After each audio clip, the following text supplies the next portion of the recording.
bom que você veio.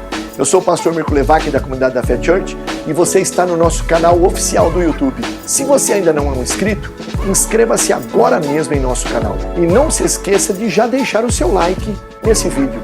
Essa mensagem virá de encontro ao seu coração. Então, aumente a sua expectativa e veja tudo que Deus pode fazer através de você.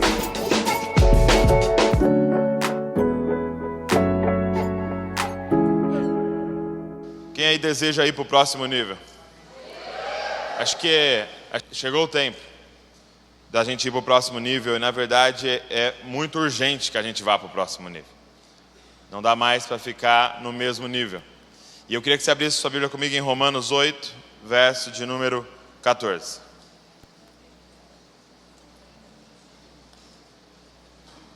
Romanos capítulo 8, verso 14. Carta que Paulo escreveu à igreja ali em Roma. Romanos capítulo 8, verso de número 14. Que diz assim, olha: pois todos os que são guiados pelo Espírito de Deus são filhos de Deus. Porque vocês não receberam um espírito de escravidão para viverem outra vez atemorizados, mas receberam o espírito de adoção, por meio do qual clamamos, Abba, Pai. O próprio Espírito confirma ao nosso espírito que somos filhos de Deus. E se somos filhos, somos também herdeiros, herdeiros de Deus e co-herdeiros com Cristo. Se com Ele sofremos, para que também com Ele sejamos glorificados. Porque para mim tenho por certo que os sofrimentos do tempo presente não podem ser comparados com a glória a ser revelada em nós. A ardente expectativa da criação aguarda a revelação dos filhos de Deus. Feche seus olhos. Papai, muito obrigado por a gente poder se reunir aqui nesse dia, Pai, diante da Tua presença, Senhor, e poder ouvir a Tua voz, Pai, e poder ser ministrado pelo Teu Espírito Santo. Obrigado pelas Escrituras Sagradas, Pai. Obrigado por esse livro que está na nossa mão, Senhor. Quantas pessoas morreram para esse livro chegar na nossa mão, Pai.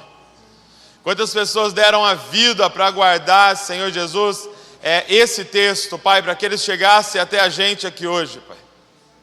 Não nos deixe acostumar com esse texto, Pai. Porque nele contém, Senhor, vida eterna, Senhor. Nele contém vida para nós, Pai. E eu queria te pedir, Papai, que Teu Espírito Santo nos guiasse em toda a verdade hoje aqui, Senhor. Fala conosco, Pai. Fala ao nosso coração, ministra ao nosso coração, Pai. Nós temos fome de Ti, nós temos sede da Tua presença, Pai. Nós precisamos de Ti. Fala com a gente, no nome de Jesus. Amém. Esse texto, ele é um texto que Paulo começa a explicar para essa igreja, mais uma vez, como é que funciona o processo do novo nascimento. Ele começa a dizer que o Espírito Santo comunica com o nosso espírito e ele nos dá a certeza que somos filhos de Deus. É o Espírito comunicando com o nosso espírito e ele é o Espírito da adoção. Então, quando ele começa a comunicar com o nosso espírito, um clamor surge em nós que ele chama de Abba. É algo que vem de dentro de nós que nos dá a certeza de que Deus é o nosso Abba, que Deus é o nosso Pai, é o nosso Papai. Então, ele está explicando que ser salvo é uma ação do Espírito em nós. O que ele está explicando é que ser salvo não é um esforço nosso. Ser salvo, se tornar filho de Deus, é um trabalho do Espírito em nós. Em Efésios ele vai dizer: ninguém pode se gloriar de sua salvação. Ninguém pode bater no peito e falar: eu sou salvo porque eu sou bom. Não, você é salvo porque Ele é bom. É isso que você cantou aqui: tu és bom. Por quê? Porque eu não merecia, e o Senhor enviou o Espírito da adoção, e fez esse Espírito comunicar com o meu Espírito, e eu nasci de novo, cara. E eu nasci e comecei dentro de mim a clamar: Abba, Pai. E é interessante que esse termo Abba diz respeito, a tradução que a gente faz geralmente é papai, né? é papai. Só que seria ainda mais primitivo que isso. Abba era a forma que um nenê que estava aprendendo a falar balbuceia o nome pai. Então seria mais ou menos hoje, imagina uma criancinha assim de um ano e pouquinho, aprendendo a falar, e ela vai começar a querer dizer pai, e ela começa a soltar um papá, ô papá, porque ela está aprendendo a falar. Então Abba seria esse balbuciar de um recém-nascido. Por que eu digo isso? Porque a criança, conforme ela vai crescendo, ela continua chamando o pai de papai. Que nem o Davi, ele tem 5 anos, né? E às vezes ele chega para mim e ele me chama de papis. Papis. Só que é o seguinte, com 5 anos, quando ele vem falando papis, eu já sei que ele vai pedir alguma coisa, meu irmão. Já não é natural assim, sabe? Já tem segundas intenções o papis dele. Ô papis, aí você já pode dar o celular, que é um assalto. Ô papis. Agora, o que ele está dizendo aqui não é de uma criança de 5 anos. Ele está descrevendo aqui um recém-nascido. É que o Espírito comunica ao seu espírito e você se torna esse recém-nascido que não manipula, simplesmente olha para esse ser maravilhoso e sai de dentro de você. Abba, papai, não é com interesse, não é querendo alguma coisa, é simplesmente algo que queima em você. Ele é o meu pai. Ele é o meu pai. Como é que você sabe? Eu não sei como é que eu sei. Algo dentro de mim diz que ele é o meu pai. Jesus, ele explica de forma mais lúdica, né? Quando Nicodemos, em João 3, vem falar com ele e tal, vem à noite para ninguém ver, né? E aí Nicodemos chega para ele: bom mestre, é óbvio que você veio de Deus por causa de todos esses milagres que você faz. E Jesus já dá no meio dele. Jesus fala assim: cara, se você quiser ver o reino de Deus, você vai ter que nascer de novo. Se você quiser entrar no reino de Deus, você vai ter que nascer da água e do Espírito. O que ele está dizendo para Nicodemos? Nicodemos, eu sei qual é a sua pergunta, porque todos os mestres da lei que me procuram têm a mesma pergunta: como eu faço para entrar no reino de Deus? Como que eu faço para ser salvo? Como que eu faço para ter vida eterna? E Jesus já joga a resposta na cara. Ele fala assim: quer entrar no reino de Deus, quer ter vida eterna, você vai ter que nascer de novo.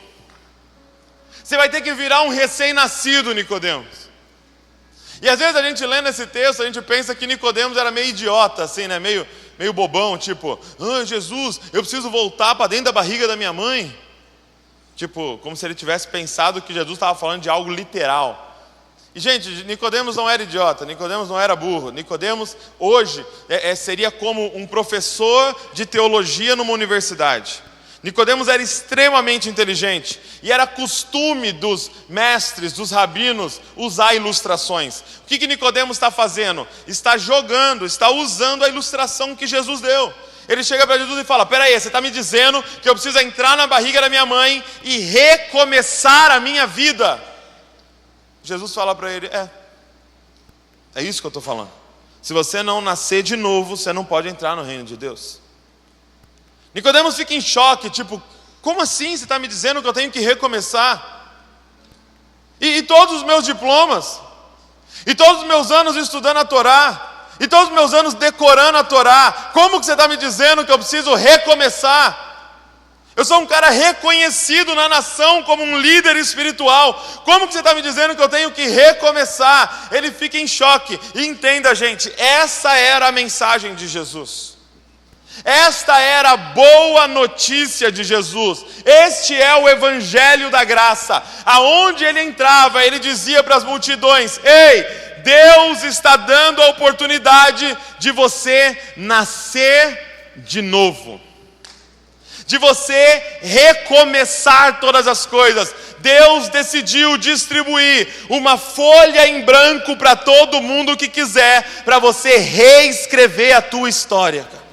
E é por isso, gente, que ele estava diante de uma multidão onde tinha prostitutas e mestres da lei, e as prostitutas abraçavam ele aos prantos, dizendo: é essa mensagem que eu queria, e os mestres da lei rejeitavam. Ele estava diante de publicanos, pecadores e diante de escribas. E os publicanos e pecadores seguiam ele, largavam tudo e aceitavam a mensagem. E os escribas queriam matá-lo. Por quê? Porque essa era a mensagem. Ei, Deus está te dando a oportunidade de recomeçar, nascer de novo. Esquece tudo que passou. Tudo que passou vai ser apagado, vai ser esquecido, jogado no mar do esquecimento. E Ele está te dando a chance de começar do zero. Cara, quando uma prostituta ouvia aquilo, ela falava o quê? Ele vai apagar o meu passado? Vai. Mas tudo que eu já escrevi, esquece. Ele está te dando uma folha em branco. Esse é o evangelho da graça, cara. Você vai se tornar uma nova pessoa. Para Ele você vai se tornar virgem de novo. E elas abraçavam aquela mensagem. Agora, quando de repente ele estava diante de alguém que achava que era cheio de méritos, que achava que tinha feito um monte de coisa espiritual, que achava que tinha um monte de diplomas, e que isso estava conquistando a entrada dele no reino, essas pessoas queriam matar ele, porque ele estava dizendo: rasga todos esses seus diplomas, porque eu vou ter que redefinir tudo na sua vida. Porque você conhecia tudo a partir da palavra, mas a palavra encarnou. E você vai ter que descobrir tudo a partir dessa palavra encarnada, cara. Você vai ter que redescobrir tudo a partir de mim. Se você quer entrar no reino de Deus, você vai ter que nascer de novo. E sabe, essa mensagem, gente, ela veio varrendo a nossa nação. Eu sinto que há alguns anos Deus nos trouxe a esse nível. Essa mensagem da graça, essa mensagem da paternidade de Deus, ela veio sobre nós de uma forma muito sobrenatural. E a verdade é que a nossa nação está sendo ainda lavada por essa mensagem. E toda a religiosidade da nossa nação tem sido lavado. Nós estamos vivendo um momento de maior liberdade em Deus, cara. Sabendo que Ele é o nosso papai, sabendo que Ele é o nosso Abba, e sabendo que Ele nos salvou pela graça e não por obras, cara.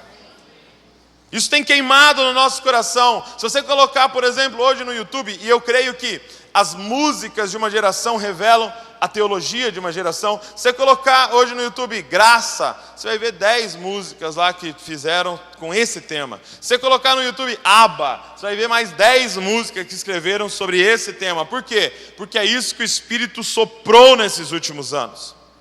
É nesse nível que Ele nos trouxe, da paternidade de Deus e da graça de Deus, da salvação pela graça. E pela graça sozinha, sem mérito nenhum nosso. E nós entendemos isso, cara. Por exemplo, quando Nicodemos quer saber como é que ele faz para entrar no reino de Deus, e Jesus fala assim: você quer saber qual que é a fórmula para entrar no reino de Deus? Jesus fala para ele assim: nasce de novo.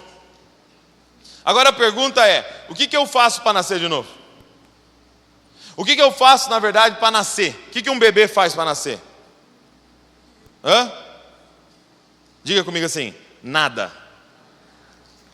Bebê não faz nada, ele nem sabe que ele está sendo gerado.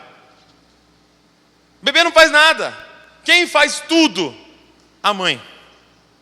É a mãe que faz tudo, é a mãe que nutre, é a mãe que faz crescer, é a mãe que alimenta, é a mãe que vai fazer força, é a mãe que vai sangrar, é a mãe que vai chorar, e ele vai nascer só.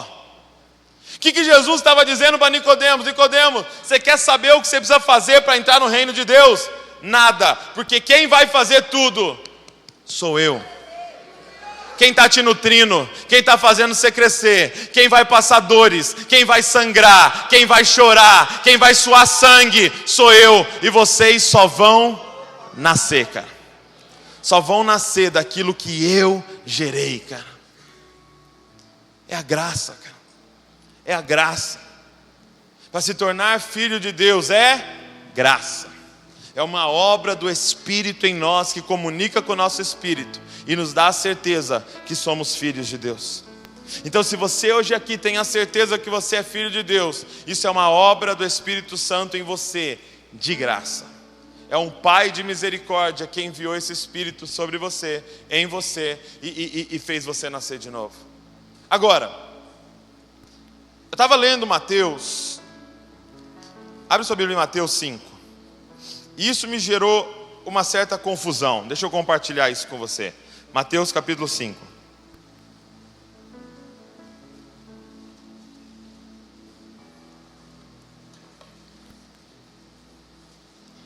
Olha só. Mateus 5, verso de número 44. Mateus 5, 44. Olha só o que diz. E aqui é Jesus falando, tá? Eu, porém, lhes digo, amem os seus inimigos e orem pelos que perseguem vocês, para que vos torneis filhos do vosso Pai que está nos céus. Olha que interessante esse texto de Jesus falando. Ele está dizendo assim: ei, ame os seus inimigos e ore por quem te persegue, para que vos torneis filhos do vosso Pai que está nos céus. E aí eu falei, peraí, Jesus, vou ter que te dar uma aula de teologia, Jesus, porque você está errado. Se tornar filho de Deus é pela graça, Jesus. Não tem obras. Só que ele está dizendo duas obras complicadíssimas. Ame o seu inimigo. Gente, já é difícil amar amigo. É difícil amar primo. Irmão mais velho, então. Ele está dizendo, ame os seus inimigos. E aqui nesse contexto, inimigos, por exemplo, eram os romanos, que estavam oprimindo eles, que estavam cobrando preços abusivos, impostos abusivos, que estavam torturando eles, que estavam matando eles. E Jesus chega e fala assim, ó, ame os seus inimigos. Sabe aquele cara que está doido para te apunhalar pelas costas? Ame ele. Ame. Faz assim para ele. Ore por quem te persegue. E é orar, gente, pedindo para Deus abençoar. É orar pedindo para Deus salvar. É como se você chegasse e falasse, Senhor, Pai, salva o Lula, Senhor. Manda chuva de bênção sobre aquela prisão, Senhor. Só que ele está dizendo, ame os seus inimigos, ore por quem te persegue, para que vos torneis filhos do vosso Pai que está nos céus. Agora eu te pergunto, é pela graça ou é por obras? Segundo Paulo, em vários textos, é pela graça. O Espírito da adoção comunica com o meu espírito, me dando a certeza que sou filho de Deus, e um clamor vem em mim dizendo, Abba. Mas aqui ele está dizendo, ame o seu inimigo, ore por quem te persegue, para se tornar filho de Deus. E agora? E deixa eu te dizer uma coisa, a maioria das vezes, quando há uma tensão teológica entre dois textos, geralmente é problema da pobreza da nossa língua. Geralmente é problema da pobreza do português. E aí eu fui olhar no original os dois textos. E o grande lance é que nos dois textos a palavra filho é dois termos diferentes. Em Romanos capítulo 8, que a gente leu, a palavra filho é a palavra teknon. Fala comigo, teknon. Teknon, gente, significa filhinho.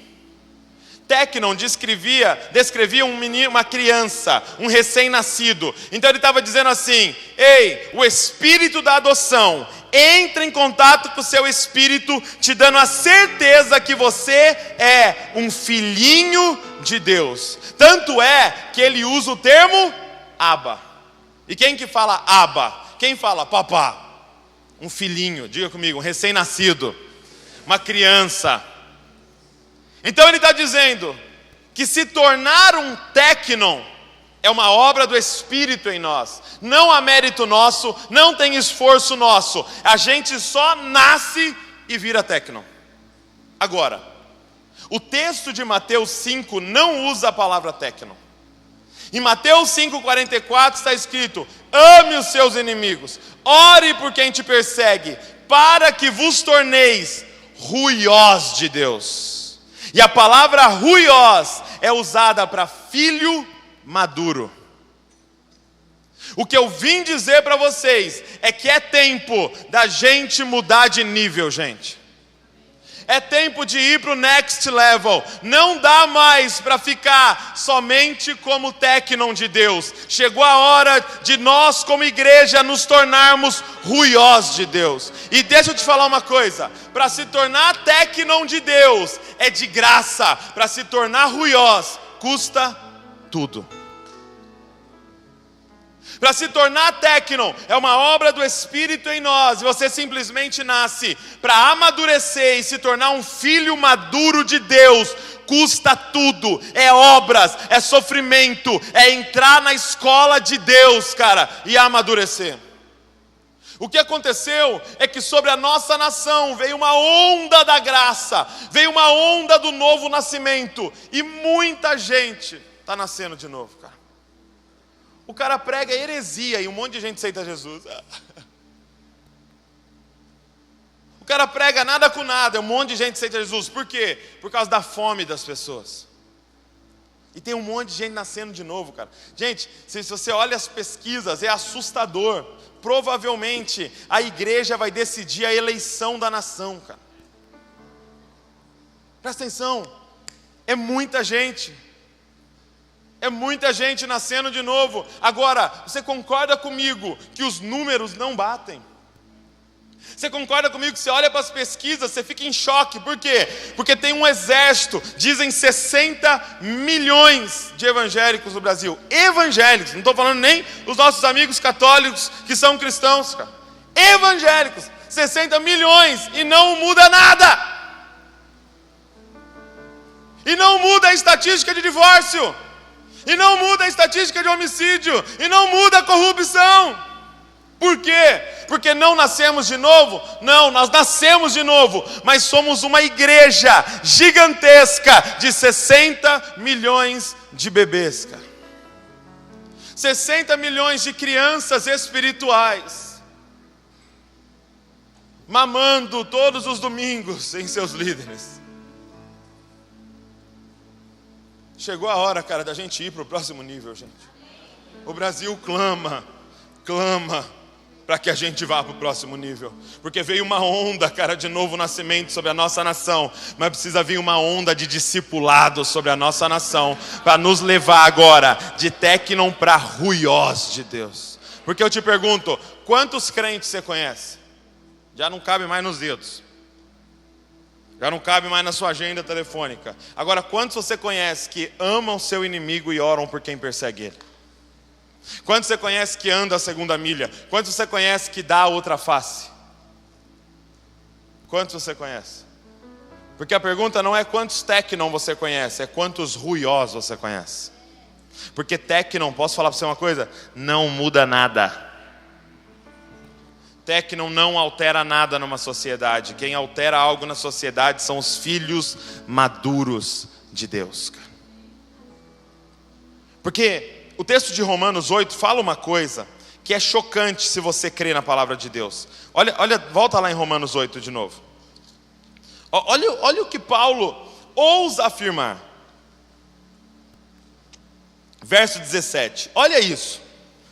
Olha o que Paulo está dizendo, vamos tomar isso aqui como literal. Olha o que ele está dizendo.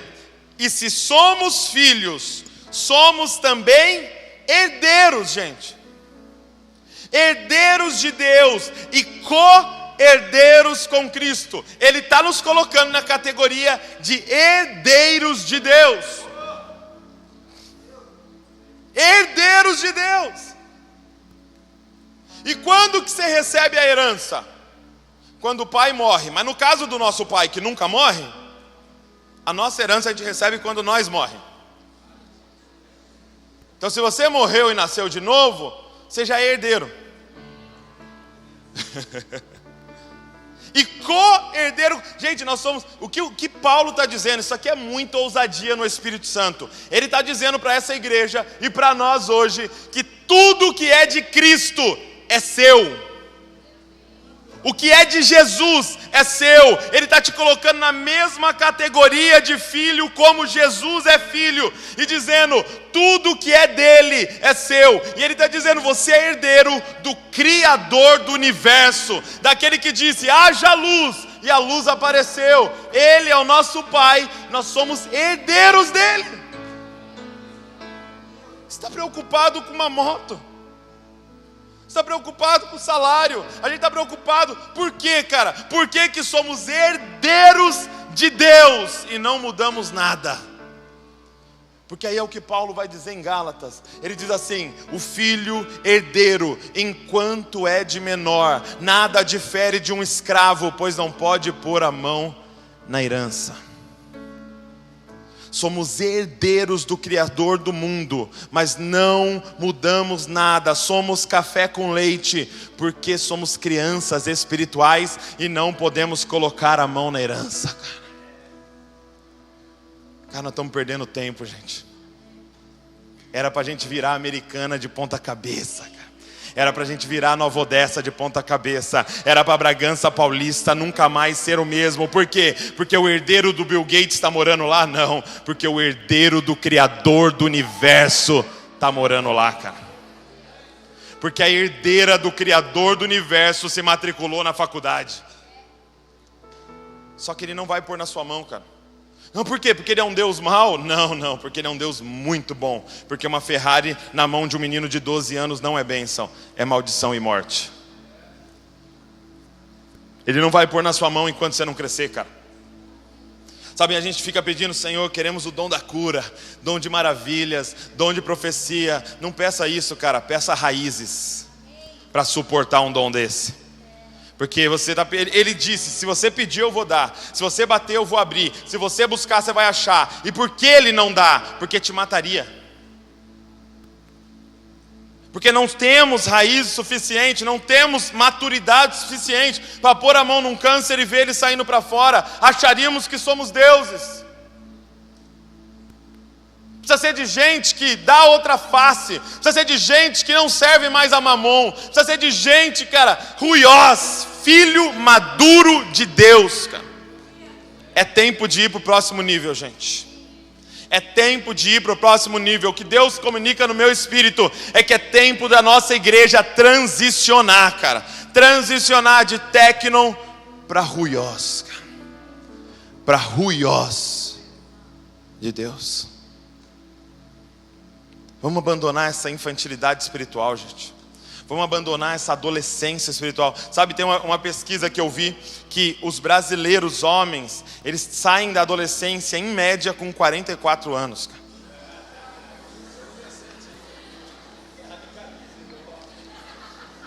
Eles têm chamado de adultescentes, cara.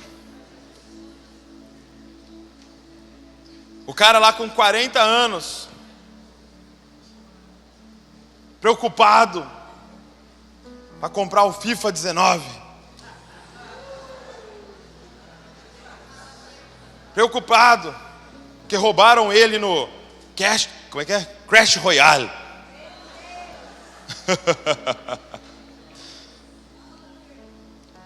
A gente precisa sair dessa adolescência espiritual, gente, e entrar numa maturidade espiritual. Deus tem tanta coisa para derramar na nossa vida, cara, para a gente fazer por Ele. Deixa eu te dizer uma coisa: a gente só tem uma vida para queimar, mano.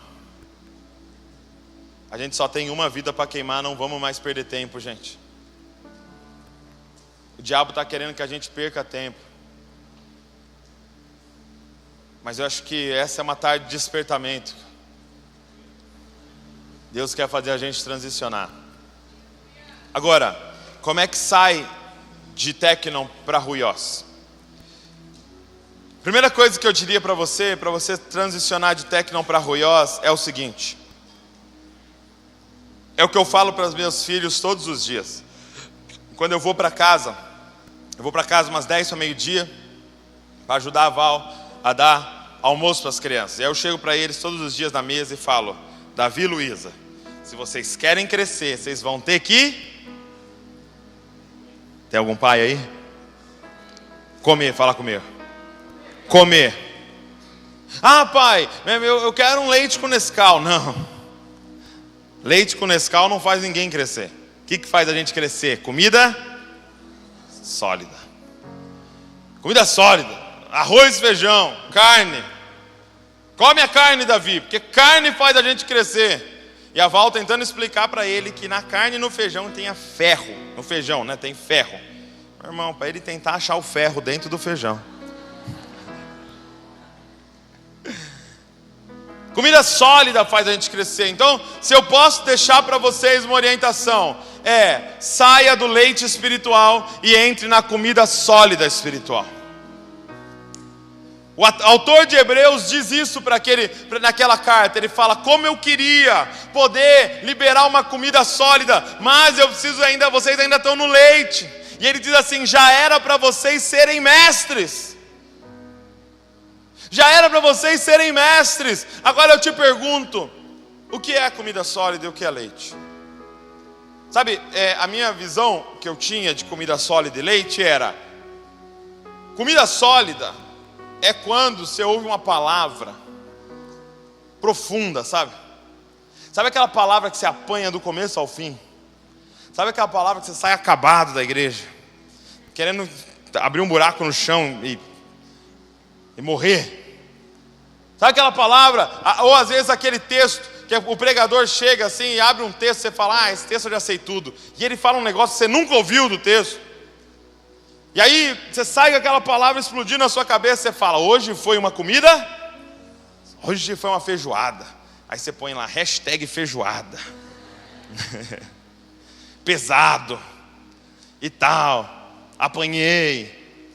E a gente interpreta isso como uma comida sólida. E o que seria leite? Leite seria quando alguém fala uma palavra que você já sabe. Talvez lá na célula, lá no pequeno grupo, alguém chegou e falou: Jesus te ama, cara. Morreu por você. Ressuscitou. Aí você fala: amém, eu creio nisso. Mas é mais um leitinho, não é verdade? Um devocional, tal.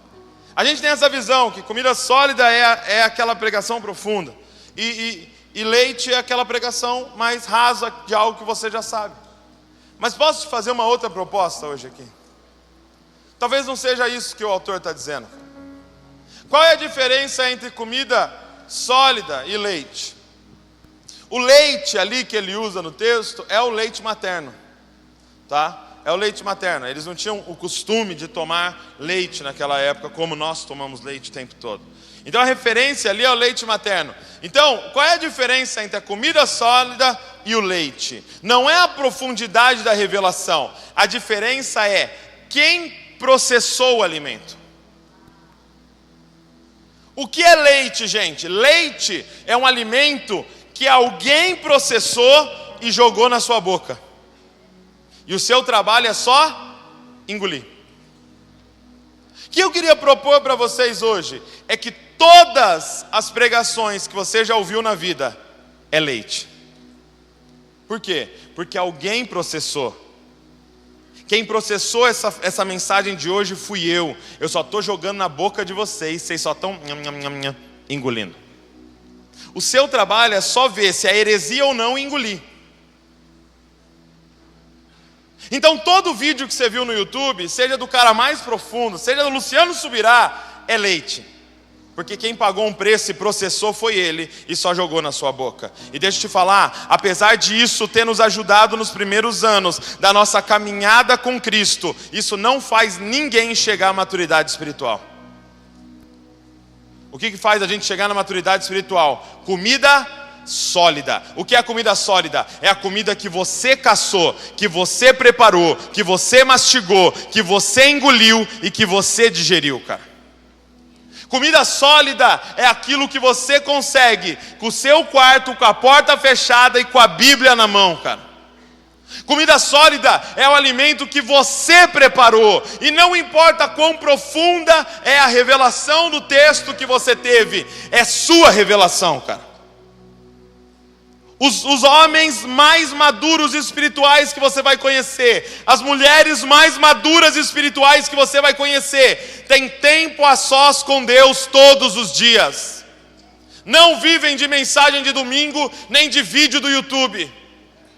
Eles vivem da palavra de Deus pura. Eles pegam aquela palavra todos os dias e mastigam até sair um caldo daquele lugar, cara.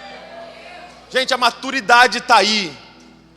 Leite é bom para ir dormir, ou seja, assiste um videozinho antes de dormir. Mas o que faz a gente crescer, meu irmão, o que faz a gente crescer, o que dá sustância, é comida sólida. É você, o Espírito Santo e a tua Bíblia no seu quarto, cara. Sabe, eu cresci sendo estimulado a ouvir pregação. Meu pai me ensinou muito isso, de eu ter uma fome por conhecimento e ouvir pregações. Mas um dia Deus falou comigo: para de ouvir pregação, cara. Porque tudo que você sabe da palavra de Deus, não fui eu que te falei, você aprendeu de homens. E quem disse que eles não estão mentindo? Cara, vai verificar na sua Bíblia. Vai verificar, seja bereano, vai verificar na sua Bíblia. Você precisa comer, cara. Vocês precisam comer. Vocês precisam preparar o alimento de vocês. Deus quer falar diretamente com vocês através da palavra. É maravilhoso ouvir através da boca de um irmão, mas é muito melhor ouvir direto da boca de Deus, cara. Deus tem algo específico para cada um aqui. Quando você entrar no seu quarto e fechar a porta. Gente, é uma caçada. O texto foge de você.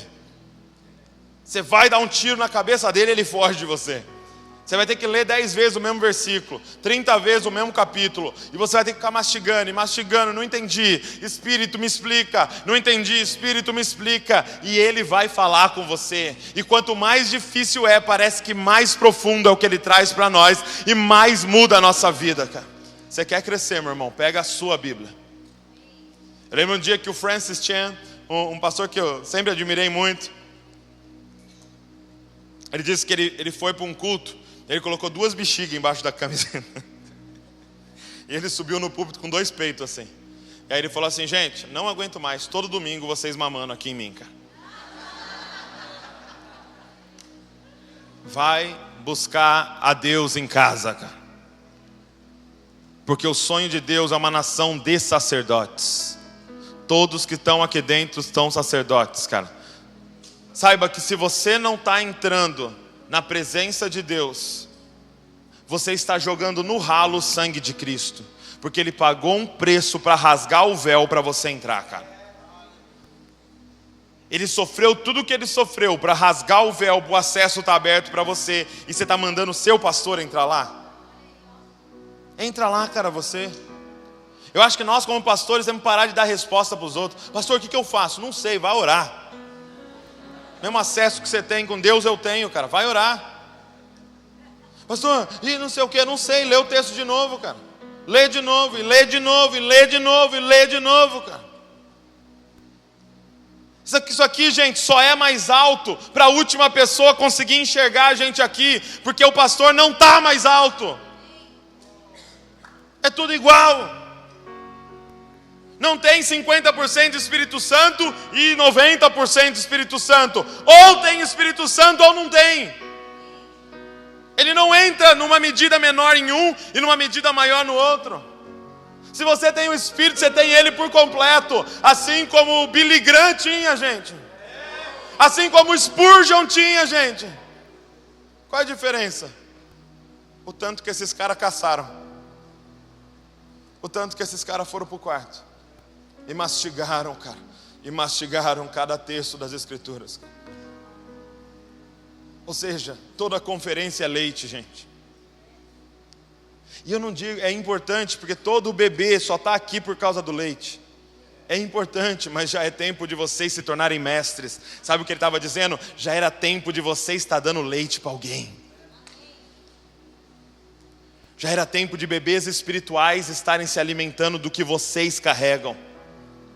Mas vocês ainda estão se alimentando do leite de alguém, cara. Vamos crescer, gente. E por último, para a gente encerrar, ele diz assim, olha: eu quero te dar a maior chave de crescimento que existe. Primeiro é comer comida sólida. Segundo, olha só, Romanos 8 ainda, verso de número 17, diz assim, olha: se somos filhos, e aqui é tecnon, somos também herdeiros, herdeiros de Deus, co-herdeiros com Cristo, e que se com Ele sofremos, para que com Ele sejamos glorificados.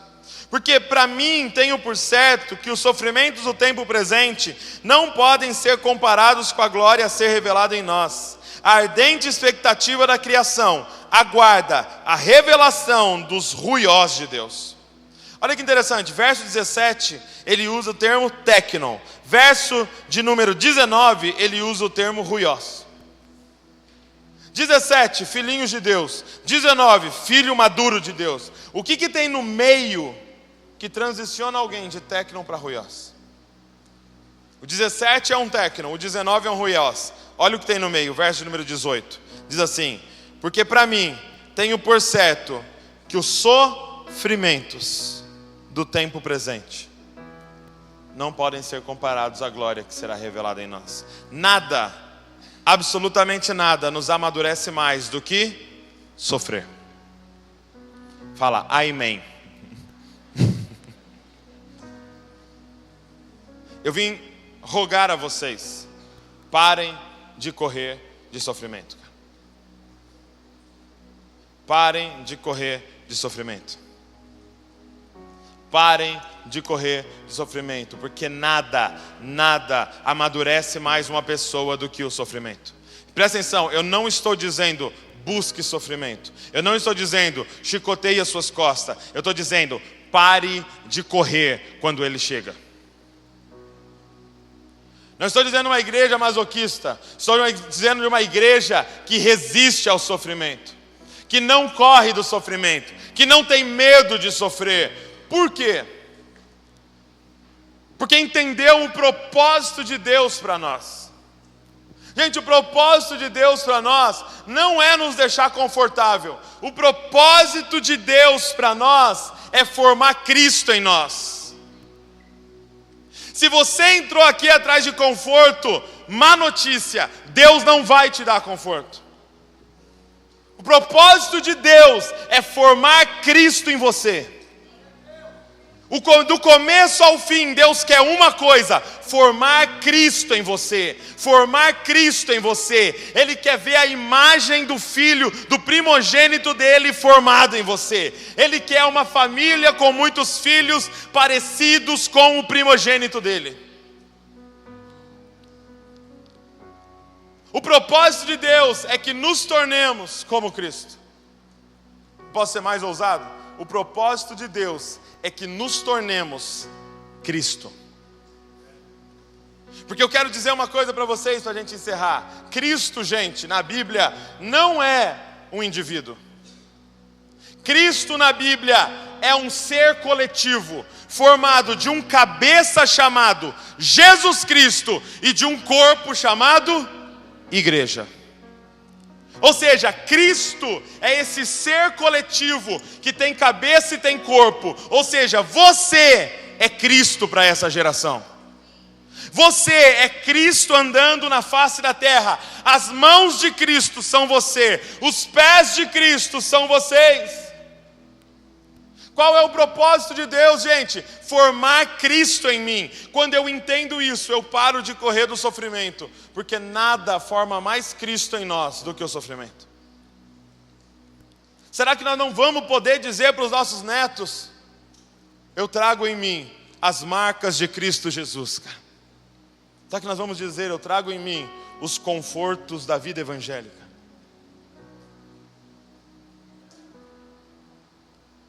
Cara, nós precisamos transicionar.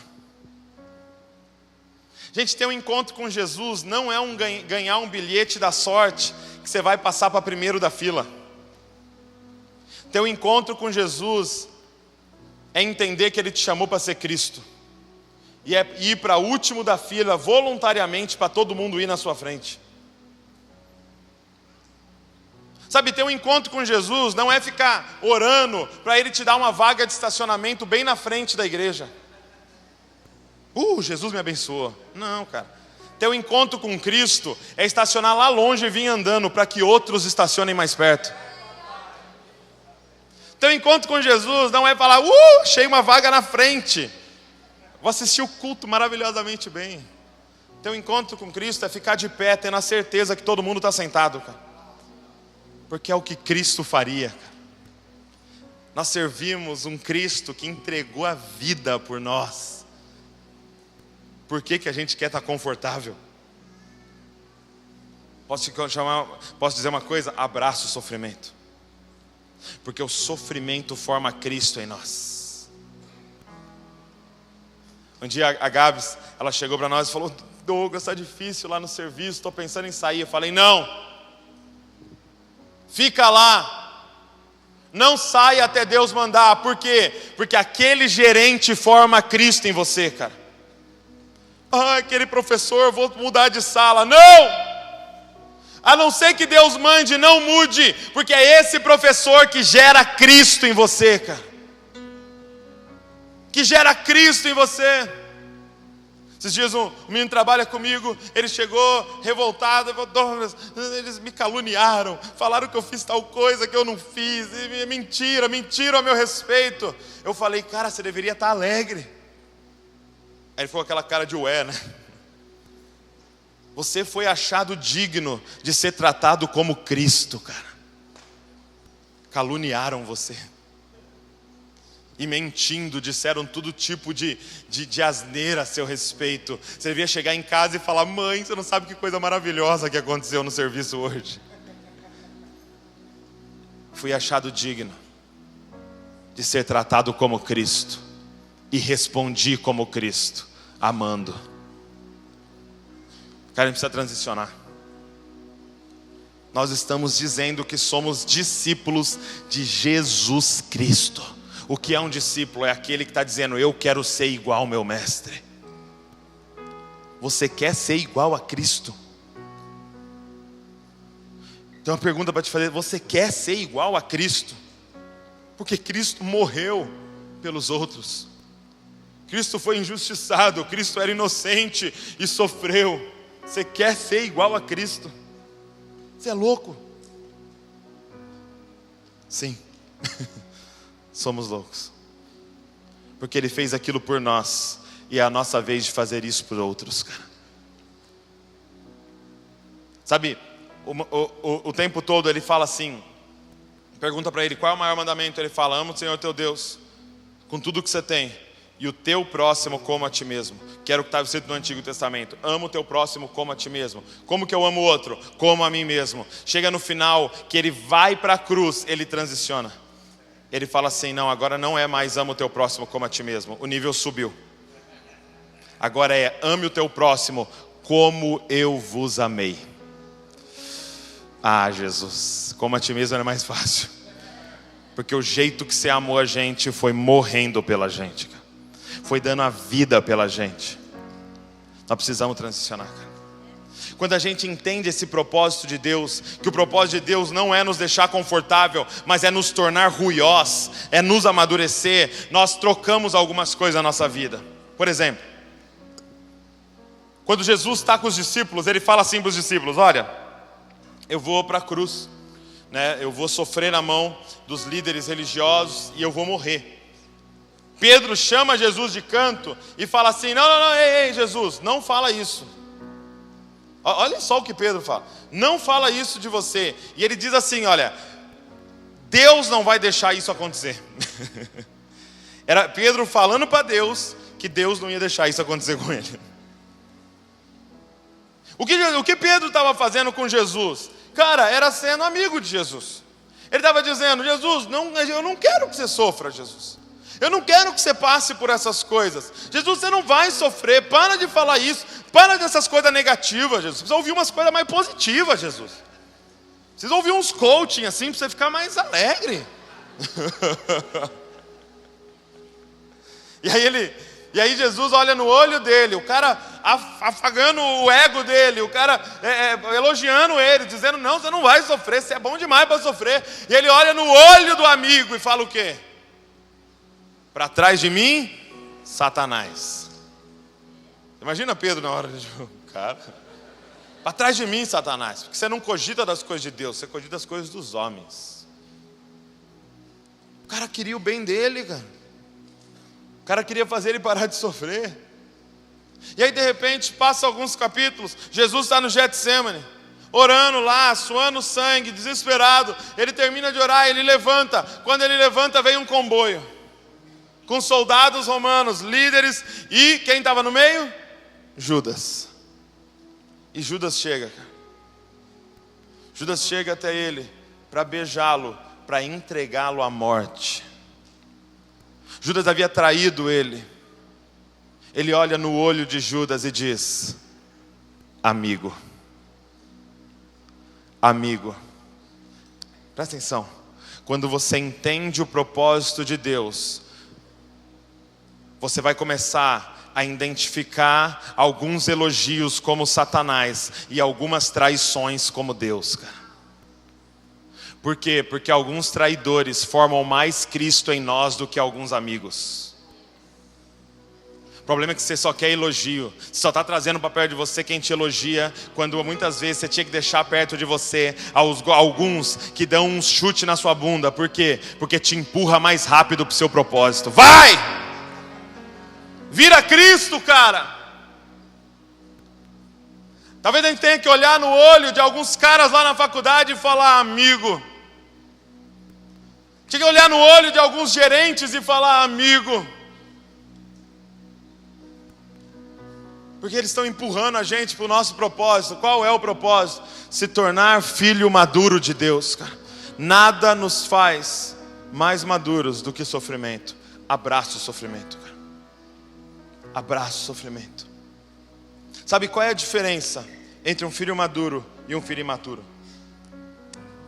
A diferença é a seguinte: quando eu chego, quando o Davi tem 5 anos, quando ele chega para falar comigo, o Davi é um técnico, o Davi é um filhinho, o Davi é uma criança. Quando o Davi chega para falar comigo, geralmente ele vem falar comigo de um assunto: pai, me dá tal coisa. O Davi não pode me ver que ele fala: quero mamar. E aí eu vou lá e faço um mamar. Ele fala: tá muito gelado. Aí eu esquento, ele fala: tá muito quente. Quero morno, uma temperatura ideal. Pai, eu quero isso. Pai, descasca essa maçã. Pai, me compra um Hot Wheels. Pai, não sei o que. Pai, não sei o que lá. E cara, eu, a Val, a gente, todos os pais aqui, a gente faz amarradaço. Por quê? Porque é a fase. O problema é se com 45 anos ele estiver pedindo Hot Wheels para mim. Com 5, beleza. É a fase de técnico, beleza. Agora, qual é a diferença do Davi entrando na sala e me pedindo leitinho, e pro Douglas de 30 anos entrando na sala do pastor Josué? Qual é a diferença quando eu vou na sala do meu pai? Qual é a diferença de um técnico e um ruiós? É que um ruiós entra na sala do pai, do pastor Josué, e não pede para ele fazer um leite. Pergunta: pai, você está com sede? Eu posso fazer um café para você? Você quer suco, refrigerante, água com gás? O que o senhor quer que eu vou lá buscar para você? Porque técnico não só sabe pedir, ruiós começa a oferecer. E eu quero encerrar com isso. Precisa transicionar as nossas orações, gente. Para de acordar de manhã, dobrar o joelho e ficar pedindo coisas para o pai. Começa a dobrar o joelho e falar: pai, pede você, porque eu vou fazer no dia o que você quer. Porque quem manda aqui é você, pai, não eu. Pai, não é seja feita a minha vontade aí no céu, é seja feita a tua vontade aqui na terra, Senhor. O que você quer, pai? Gente, para de só chorar com Deus. Só chorar: eu estou sofrendo. Para! Chegou a hora de você orar e falar: papai, compartilha comigo os teus sofrimentos, que eu quero ser a resposta para essa geração. Pai, o que está doendo? O que o Senhor está chorando? Porque eu quero ser o consolo para o Senhor. Vamos amadurecer, gente. Enquanto você está orando, pedindo, tem uma cidade sofrendo, tem criança sendo abusada, tem pessoas passando fome, tem gente morando na rua, porque a gente só está pedindo. Chegou a hora de a gente oferecer nossas vidas como sacrifício vivo no altar de Deus, cara. Faz o que o Senhor quiser de mim, papai. Eu quero enxugar as tuas lágrimas, pai, porque o Senhor já enxugou muito das minhas. Um dia eu ministrei essa palavra, alguém chegou para mim no final e falou assim: Douglas, cara, não sei se eu concordo, porque Deus não chora. Aí eu falei: tem uma criança de 3 anos sendo abusada e ele está rindo. Tem um idoso sendo maltratado pelos filhos que ele criou e ele está dando risada. Tem uma mulher sendo tratada como um pedaço de carne e ele está super feliz lá. A filha dele. Cara, chegou a hora da gente pedir: Senhor, compartilha comigo os teus sofrimentos. Senhor, compartilha comigo os teus fardos, porque eu não sou mais criança, Pai, pode confiar em mim. Não esconde de mim, Senhor. Sabe, talvez a gente precisava de um batismo de lágrimas, gente. Pedir para Deus revelar para nós o que está acontecendo nessa cidade. Pedir para Deus revelar para nós o que está acontecendo no nosso estado, o que está acontecendo na nossa nação. Compartilha conosco, Senhor. Nós não vamos mais sofrer, nós não vamos mais correr de sofrimento. Compartilha conosco, Pai, porque nada forma mais Cristo em nós do que sofrimento. Compartilha conosco, Pai, para que a gente seja a resposta. Cara, não faça faculdade para ganhar dinheiro, faça faculdade para ser a resposta, cara. Que faculdade o Senhor quer que eu faça, Pai? Para ser a resposta daquilo que dói no teu coração. Não trabalhe para ganhar dinheiro, cara. Trabalhe para ser a resposta. Que você é um filho maduro de Deus. Tenho certeza que através dessa mensagem você pôde experimentar um pouco daquilo que nós temos vivido aqui na Comunidade da Fé. Por isso, não se limite apenas em ficar do outro lado da tela. Não importa se você está longe ou perto, nós estamos com os braços abertos para te receber. Comunidade da Fé, um lugar para você amar e ser amado.